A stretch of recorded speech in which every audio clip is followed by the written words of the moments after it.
दोस्तों कैसे एक डिलीवरी बॉय लगभग 66 महिलाओं को ब्लैकमेल कर कर उनके साथ सो जाता है, उनके साथ में शारीरिक संबंध बना लेता है। ये कहानी आप लोग के लिए सुनना इसलिए भी ज़्यादा ज़रूरी है क्योंकि आज का जो दौर है ये दौर टेक्नोलॉजी का दौर है। आज के दौर में एआई जो है वो सर चढ़कर बोल रहा है। आप एआई के थ्रू मिनटों सेकंडों में कुछ भी करा सकते हैं, चाहे किसी का फेस चेंज करना हो, चाहे किसी का पूरा वीडियो के अंदर फेस चेंज कर देना हो। ये सारी चीज़ें बहुत आसानी से एआई के ज़रिए हो सकती हैं। इसलिए एलन मस्क ने भी कहा था कि एआई जो है बहुत ज़्यादा डेंजर है, इंसान को बहुत ज़्यादा सावधान एंड सतर्क रहने की ज़रूरत है। दोस्तों आज की ये जो कहानी है ये आप लोग को सुनना इसलिए ज़रूरी है क्योंकि हम सब के घर में बहन, पत्नी या फिर माँ ज़रूर होती है और कोई भी किसी के झांसे में ना आए, इसलिए आप लोग इस कहानी को अंत तक सुनिएगा। दरअसल इस कहानी की शुरुआत होती है पश्चिम बंगाल से। साल 2020 का ये वाक़या है। पश्चिम बंगाल में एक इलाका लगता है हुगली इलाका, और इसी हुगली इलाके के अंतर्गत एक काफ़ी ज़्यादा पॉश इलाका आता है चंदन नगर। और दोस्तों ये जो चंदन नगर है, इसी चंदन नगर के अंदर एक फैमिली रहा करती है। ये जो फैमिली है इसमें एक पति हैं, उनकी एक पत्नी है और एक बेटा है। पति जो है वो काम के सिलसिले में अक्सर बाहर ही रहा करते हैं और जो पत्नी है और जो बेटा है यही बस घर पर रहा करते हैं। दरअसल बात कर रहा हूँ मैं दिसंबर महीने साल 2020 की। दिसंबर के महीने में ये जो परिवार था इसमें जो बेटा था, इस बेटे का जन्मदिन होता है। जब बेटे का जन्मदिन होता है तो चूंकि पति घर पे थे नहीं, इसलिए जो घर की महिला होती है वो ऑनलाइन अपने बेटे के लिए केक बुक कर लेती है। जब ऑनलाइन केक बुक करती है तो एक डिलीवरी बॉय उस केक को डिलीवर करने के लिए आता है। वो जो डिलीवरी बॉय था अक्सर इस कॉलोनी में केक या फिर कुछ और ऑनलाइन प्रोडक्ट जो है वो डिलीवर करने के लिए आता था। जब वो डिलीवरी बॉय इस घर के अंदर आता है, जब ये महिला दरवाज़ा खोलती है, वो डिलीवरी बॉय इस महिला को केक डिलीवर कर देता है। एंड उसके बाद में वो इस महिला से कहता है कि मैम हम लोग बहुत ज़्यादा गरीब लोग हैं और आपको डिलीवरी के बाद में एक फ़ीडबैक का मैसेज मिलेगा, आप उसे अच्छे से फ़ीडबैक दे दीजिएगा और आप जब फ़ीडबैक दे देंगी तो उससे हमारी सैलरी में थोड़ा बहुत इंक्रीमेंट लग जाता है। अब महिला जब इस बच्चे की बात सुनती है, चूँकि ये काफ़ी ज़्यादा इनोसेंट सा लड़का है, सीधा साधा दिखाई पड़ रहा है। दूसरी तरफ वो लड़का, उसके पास एक ऐसी ट्रिक थी कि वो किसी भी महिला से बहुत ही ज़्यादा पोलाइटली बात किया करता था। अब उसने देखा कि ये महिला बहुत ज़्यादा खूबसूरत है, इसलिए वो इस महिला का नंबर मांगने के लिए ये जो चाल चलता है, मतलब फ़ीडबैक देने वाली। उसके बाद में वो उस महिला से कहता है कि आप अपना नंबर दे दीजिए एंड उसके बाद में मैं नंबर कंपनी में भी दे दूंगा और उधर से कोई कॉल आएगी तो आप बस कह देना कि केक बहुत अच्छा था और बहुत अच्छे से डिलीवर कर दिया गया। महिला ऐसा ही करती है, वो अपना नंबर दे देती है और उसके बाद जो डिलीवरी बॉय होता है वो वहाँ से चला जाता है। अब दोस्तों उसके बाद में ये लड़का जा चुका था। लड़के का नाम विशाल वर्मा। अब ये महिला चूँकि इसके बेटे का बर्थडे था तो ये बर्थडे सेलिब्रेट करती है। उधर वो लड़का जा चुका था, सारी ही चीज़ें नॉर्मल हो जाती हैं। लेकिन दोस्तों जैसे ही केक डिलीवर हुए यानी इस लड़के के बर्थडे को 3 दिन गुजर जाते हैं, उसके बाद में इस महिला के मोबाइल पर एक कॉल आता है। कॉल किसी और का नहीं बल्कि उसी डिलीवरी बॉय विशाल वर्मा का था। विशाल वर्मा उधर से बात करता है और कहता है कि मैम आपको याद होगा कि 3-4 दिन पहले मैंने आपके यहाँ एक केक डिलीवर किया था। महिला बोलती है कि हाँ मुझे बहुत अच्छे से याद है, मैंने अपने बेटे के जन्मदिन पर वो केक ऑर्डर किया था। तो उसके बाद में विशाल वर्मा बोलता है कि मैम उसी के फीडबैक के लिए कॉल किया गया है, आप बताइए कि केक कैसा था। तो महिला बताती है कि केक बहुत अच्छा था। और उसके बाद में विशाल वर्मा पूछता है कोई परेशानी, कोई सजेशन अगर हमें देना चाहती हैं, कुछ रेटिंग अगर हमें देना चाहती हैं तो दे दीजिए। महिला कहती है कि मेरी तरफ से कोई भी शिकायत नहीं है, केक बहुत अच्छा था, बहुत अच्छे तरीके से मुझे डिलीवर किया गया। जो डिलीवरी बॉय आया था उसका नेचर भी बहुत ज़्यादा अच्छा था। उसके बाद में विशाल वर्मा उस महिला से कहता है कि मैम मैं आपका नंबर अपने सीनियर को दे रहा हूँ और उधर से एक वीडियो कॉल आएगा और वीडियो कॉल जब आएगा तो आप वीडियो कॉल पर फीडबैक दे दीजिएगा प्लीज़ मैम, क्योंकि उस वीडियो कॉल वाले फीडबैक से मेरी सैलरी में इंक्रीमेंट लग जाएगा। महिला बहुत ज़्यादा सीधी सादी थी, इसलिए महिला कहती है कि ठीक है, मेरी वजह से अगर किसी गरीब आदमी का भला होता है तो फिर भला मेरा इसमें जाता क्या है। महिला बोलती है कि अगर वीडियो कॉल आएगा तो मैं उस पर फीडबैक दे दूँगी। उसके बाद में दोस्तों 1 दिन गुजर जाता है, 2 दिन गुजर जाते हैं, तकरीबन 8 दिन का लंबा समय गुजर जाता है और 8 दिन के बाद में उस महिला के मोबाइल पर एक वीडियो कॉल आता है। जैसे ही वो वीडियो कॉल आता है, महिला वीडियो कॉल को पिक करती है। सामने एक व्यक्ति बैठा होता है। वो इस महिला से कहता है कि आपको याद होगा कि आपके यहाँ एक केक डिलीवर किया गया था। महिला बताती है कि हाँ मुझे याद है। उधर से वीडियो कॉल पे वो पूछता है कि केक कैसा था। महिला बताती है अच्छा था। यानी सारी बातें वीडियो कॉल के ज़रिए महिला जो है बता देती है, कहती है कि सारी चीज़ें ओके थी, मुझे कोई शिकायत नहीं है। जो डिलीवरी बॉय था वो भी बहुत ज़्यादा अच्छा था, उसका स्वभाव भी बहुत ज़्यादा अच्छा था। ये वीडियो कॉल कुछ ज़्यादा लंबी नहीं थी, महज कुछ सेकंडों की ही वीडियो कॉल थी। उसके बाद में वीडियो कॉल कट हो जाती है। अब महिला अपनी नॉर्मल ज़िंदगी में आ चुकी थी। उधर जो विशाल था वो खुश था कि उसका जो इंक्रीमेंट है वो लग जाएगा, फीडबैक अच्छा मिला है। लेकिन दोस्तों यहाँ पर इस कहानी के अंदर एक बहुत बड़ा मोड़ आने वाला था। दरअसल 2-4 दिन का ही समय गुजरता है तो जिस नंबर से वीडियो कॉल आई थी व्हाट्सएप पर, उसी नंबर से इस महिला के व्हाट्सएप पर एक वीडियो आता है। अब जैसे ही ये महिला उस वीडियो को खोलती है, ओपन करती है, तो इस महिला की आंखें फटी की फटी रह जाती हैं। दरअसल उस वीडियो कॉल में कोई और नहीं बल्कि यही महिला वीडियो कॉल पर नेक्ड खड़ी हुई थी, यानी बिना कपड़ों के पूरी नग्न अवस्था में खड़ी हुई थी।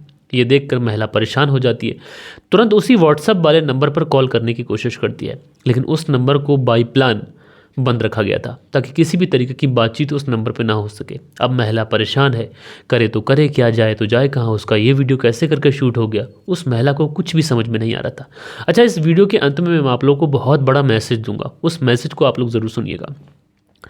अब उसके बाद में ये महिला परेशान है, बार बार उस नंबर पर कॉल करने की कोशिश कर रही है, लेकिन जो नंबर है वो नंबर लग नहीं रहा है। अब महिला परेशान होकर उसी विशाल वर्मा को कॉल करती है एंड कॉल करने के बाद में कहती है कि आपने मुझसे कहा था कि वीडियो कॉल पर एक फीडबैक दे देना। मैंने उसी नंबर पर वीडियो कॉल पर फीडबैक दे दिया एंड उसके 2-1 दिन के बाद में मुझे उसी नंबर से एक व्हाट्सएप पर वीडियो आता है। उस वीडियो को जब मैंने चेक किया तो पता चला कि उस वीडियो को किसी ने मेरा इस अवस्था में शूट कर लिया है कि जो मुझे नहीं होना चाहिए था। अब मुझे क्या करना है, मैं क्या करूं, मैं कैसे उससे वीडियो डिलीट करने के बोलूं, मेरे साथ में ये क्या हो गया, तुमने क्या कर दिया। तो जो विशाल वर्मा होता है वो कहता है कि मैम आपको घबराने की बिल्कुल भी ज़रूरत नहीं है, दरअसल वो जो वीडियो है ये मैंने ही शूट किया है। अब अगर तुम चाहती हो कि उस वीडियो को डिलीट कर दिया जाए या फिर उस वीडियो को वायरल ना किया जाए तो तुम्हारे घर पर जब कोई ना हो तब तुम मुझे कॉल करना, मैं आऊँगा और इस बारे में हम लोग बैठकर बातचीत करेंगे। हम लोग डिसाइड करेंगे किस तरीके से इस वीडियो को डिलीट किया जा सकता है जिससे तुम्हें किसी भी तरीके की कोई परेशानी ना हो। एंड दोस्तों उसके बाद में ये महिला इस बात पर राज़ी होती है और फ़ोन कट कर देती है और 2 दिन के बाद ये महिला वापस से इस विशाल के पास में कॉल करती है एंड कॉल करने के बाद में ये विशाल से कहती है कि विशाल मेरे घर पर कोई नहीं है, तुम आ जाओ और इस वीडियो के बारे में बताओ कि क्या करना है आगे, इस वीडियो को कैसे डिलीट करना है। उसके बाद में विशाल अपने एक दोस्त सुमन मंडल के साथ में इस महिला के घर पे पहुंचता है। महिला दरवाज़ा खोलती है और तुरंत इन दोनों के सामने हाथ जोड़ने लगती है। कहती है कि प्लीज़ मेरे वीडियो को डिलीट कर दो, ये क्या हो गया क्या नहीं हुआ मुझे कुछ नहीं पता, मेरा वीडियो किस तरीके से तुमने बना लिया मुझे कुछ नहीं पता, लेकिन मैं तुमसे विनती करती हूँ कि मेरे इस वीडियो को डिलीट कर दीजिए। विशाल और सुमन मंडल कहते हैं कि मैम आपको घबराने की बिल्कुल ज़रूरत नहीं है, हम इसीलिए आए हैं कि इस वीडियो को डिलीट करना है, लेकिन इस वीडियो को डिलीट करने से पहले हमारी कुछ डिमांड है, क्योंकि अगर हम इस वीडियो को डिलीट कर देंगे तो फिर तुम्हें कोई परेशानी नहीं होगी।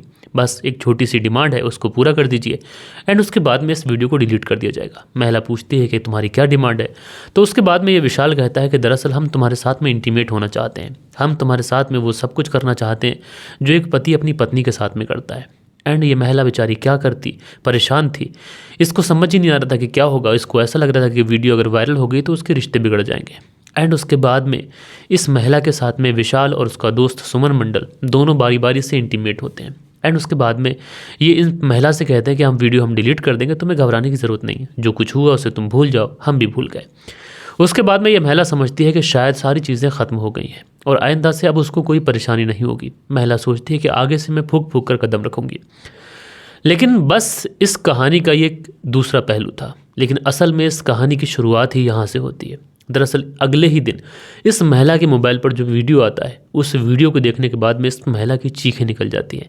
दरअसल जब विशाल और सुमन मंडल इस महिला के घर में आए थे और जब इस महिला के साथ में इंटीमेट हुए थे, तो इस बार इंटीमेट होते हुए समय का वीडियो जो था वो इन दोनों ने शूट कर लिया था और वही ओरिजिनल वीडियो अब इस महिला के पास में भेजा गया था। उसके बाद में ये महिला तुरंत विशाल को कॉल करती है और कहती है कि ये सब क्या है। तो उधर से जो विशाल था ये बोलता है कि देखो, पिछली बार जो तुम्हारा वीडियो था वो हमने एडिट करके बनाया था, लेकिन इस बार हमारा पास जो वीडियो है वो तुम्हारा ओरिजिनल वीडियो है और अब हम तुमसे जो जो बोलें वो तुम करते जाना, नहीं तो तुम्हारे साथ में बहुत ज़्यादा गलत हो सकता है। अब ये जो महिला थी ये पूरी तरीके से फंस चुकी थी। इसको समझ ही नहीं आ रहा था कि उसके साथ में ये सब कुछ क्या होता चला जा रहा है। उसने सोचा था कि उसने इस मुसीबत से छुटकारा पा लिया है, लेकिन उस महिला के साथ में आगे और भी ज़्यादा भयावह हो सकता है, इस बात का डर इस महिला को सताने लगा था। लिहाजा उसके बाद में अब ब्लैकमेलिंग और हरेसमेंट का जो सिलसिला था वो शुरू होता है और लगभग 2 महीनों तक ब्लैकमेलिंग एंड शारीरिक संबंध यानी यौन शोषण का जो काम था लगातार चलते रहता है। कभी विशाल उस महिला से पैसे हटता और जब चाहता है उसके साथ में शारीरिक संबंध बना लेता। इसी तरीके से समय गुजरता रहता है और उसके बाद में फरवरी साल 2021 का महीना आ जाता है। फरवरी साल 2021 के महीना आते आते ये महिला पूरी तरीके से थक चुकी थी। महिला को पूरी तरीके से इन लोगों ने अपने जाल में ट्रैप कर लिया था। अब महिला के पास में ना कोई रास्ता था और उसको समझ ही नहीं आ रहा था कि आगे उसकी ज़िंदगी में क्या कुछ होने वाला है। महिला सोच रही थी कि वो अपनी ज़िंदगी को ख़त्म कर लेगी, लेकिन इसी बीच में उस महिला के जहन में ख्याल आता है कि उसे पुलिस की मदद लेनी चाहिए। एंड उसके बाद में ये महिला नज़दीकी पुलिस थाने में पहुँचती है। एंड नज़दीकी पुलिस थाने में पहुँचने के बाद में उस विशाल वर्मा के खिलाफ कंप्लेंट लिखाती है। पुलिस वाले सब पूरे मामले को सुनते हैं तो उन्हें पहली बार में तो यकीन ही नहीं होता है। पुलिस वालों को ये लगता है कि शायद ये महिला झूठ बोल रही है। हो सकता हो कि इसके ताल्लुकात किसी के साथ में हो, बाद में ताल्लुकात बिगड़ गए हों तो शायद इस तरीके से फंसाने की कोशिश कर रही है। लेकिन पुलिस वाले कहते हैं कि हमने तुम्हारी रिपोर्ट लिख ली है और इस पूरे मामले में जो भी अपडेट होगी हम तुम्हें जल्द देंगे।